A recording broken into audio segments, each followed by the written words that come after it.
very committed chief medical director, let's admit that. As I said, despite his busy schedule, attending to hospital matters, administering, attending to board matters, because there's a board there also, which also is very active, I know that, under the leadership of the chairman. But in addition to that, we all, whenever we contact him, he has time for every one of us on medical issues. So we want to definitely appreciate that. And he always tells us, whenever we have a courtesy call relating to health, or receiving somebody or some items or whatever in my office, he's always said that he's very appreciative of His Excellency the President inviting him and his team to the Gambia to complement his effort. He thinks there's a good leadership in the Gambia. He said it. He said he's been everywhere, but he finds out that there's a good leadership in the Gambia that is committed to the development of his people. That's the government is committed to the development of its people under His Excellency's leadership. He's acknowledged that. He's said that many times. And which shows that he can do business with us, and we are appreciative. But coming back to His Excellency the President, definitely we can't thank him, as Gambians. We are not speaking because we are in these different portfolios, because some people might think that's the reason. No, we are Gambians also. We are benefiting from your services. So we should thank him for having the interests of Gambians at heart, like you rightly said yourself, the Chief Medical Director. That is why His Excellency the President, like my colleague has said, we were in the Kanila retreat. We all knew that certain specialties are not found in the Edward Francis Small Teaching Hospital, and they need to be there. Because if you call a hospital a teaching hospital, it has to be a hospital of excellence. Especially a hospital that teaches doctors. And these doctors are generalists initially, but they have to go on housemanship and become specialists. So we needed that expertise for that, also for that reason, not just for the reason of attending to patients, inpatients or outpatients as they may be. And that is why we should thank His Excellency for his foresight, for his leadership, for his vision. Maybe that's why today I've learned that we have a president who's not just committed to his people per se, but he's also clairvoyant, that he sees the future. So it's good. So you can pass that knowledge to the rest of us. Because that's what today the Minister of Health told me. So I didn't learn, I'm beginning to learn, you see. But on another note, I also want to say that His Excellency the President is a medical practitioner himself. At least, Dr. Bazi, you know, all of us know here. And I'm sure by now you know. Yes, I know. That he's a traditional doctor. He comes from a family that have expertise in this area. So it's not new to him. So that's why we are not surprised. He complements the efforts of central government, even though he's the head of government, through his program. I'm sure you know about the hospital he's trying to make happen in the future. Under his leadership, under the President's treatment program, you know about that. He attends to HIV/AIDS patients using traditional medicine. I'm sure you know about that.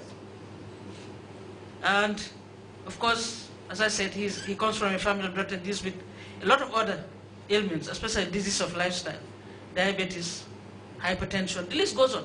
And people who visited and benefited from his services said that they don't need to go to the conventional hospitals because their problems have been resolved. So in other words, he's saving money for central government, saving money for the Edward Francis Small Teaching Hospital and for my colleague here, and all the other facilities. So that is one area we really appreciate and recognize. So that is why we are blessed in this country to have him. I know Dr. Amar, you said yes, we are appreciative we've been invited to the Gambia. We hope we can be of service. But I can tell you that Syria and the Gambia are the same. We are friends. We have the same traditions, beliefs, and so on, cultural as well. So I don't think you'll have any cultural shock coming to the Gambia. We are a nation of Muslims and Christians. We are a nation of Muslims and Christians. So no difference. Christians and Muslims live in harmony in Syria, they live in harmony in the Gambia. So we don't have a problem. So you can do business with the Gambia, definitely. And we want to appreciate that. But I can tell you that His Excellency the President has a lot of, has a lot of interest in health. I told you already about that, but has a lot of plans for health as well. He's the super minister, like he said, just like he's a super minister for all of us here. Because he gives a lot of promise. When he came to power, the four things he talked about, he said, I have to ensure a healthy human capital. I have to ensure a wealthy human capital, and that is indeed a healthy one. I have to ensure a skillful human capital for development to take place. I have to ensure people feed themselves, grow what they eat and eat what they grow, and even have surplus for export if possible, adding value. But I have to ensure that there is infrastructural development, because people need that also to ease communication and a host of things. So that shows you he has come up with his priority. Not to say the others are not priorities, they are. But once you address those, the others would fall in line. His Excellency believes in that. And that's why I can assure you that he gives a lot of prominence to health. He has a lot of interest in it. In fact, he used to visit the RVT, formerly, now called the Edward Francis Small Teaching Hospital, because you are neighbors to His Excellency. I'm sure you already know that. The School of Nursing are neighbors also to His Excellency. So you see, both of them are flanked near him. Unfortunately, we Women's Affairs are not neighbors. We are very far away. But you are very near. You see, you are lucky. But remember that there is oversight responsibility as well. And I'm happy that the Secretary General, we must admit and commend him as well. Because for visiting, I mean, finding time every Sunday to go and visit the hospital. Even though he may not be resident in Bajo, I don't think you are. But I don't think you are either. But he's been able to do that. That shows commitment. That shows that when His Excellency President wants to see something happen, he can rest assured that his Secretary General would make it happen. We want to commend that as well.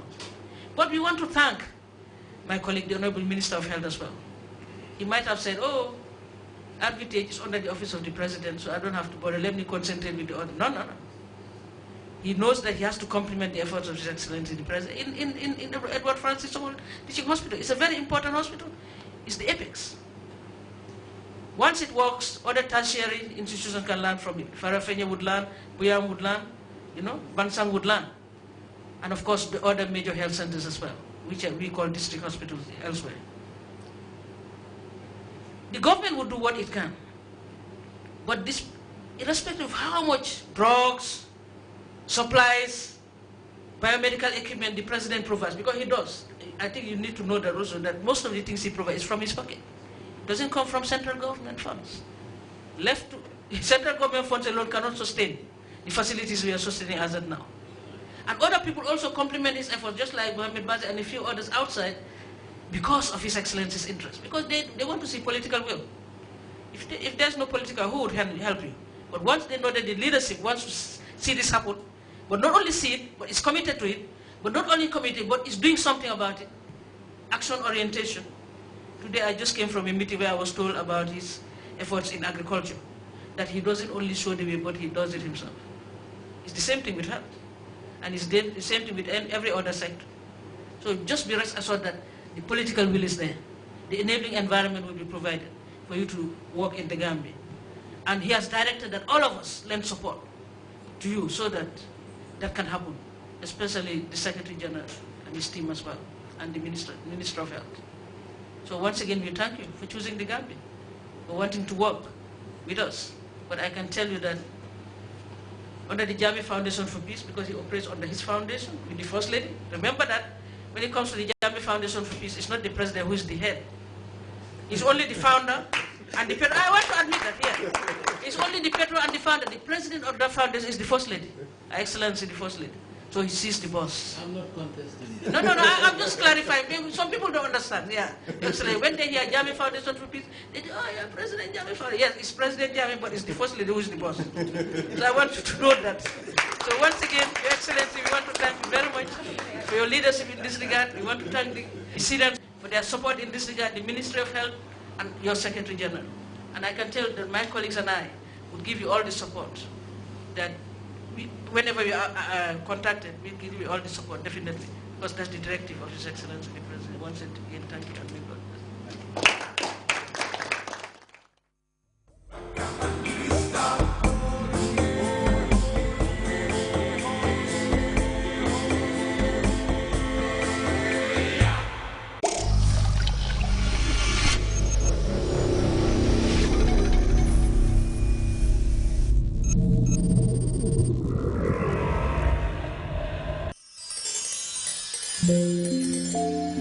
you.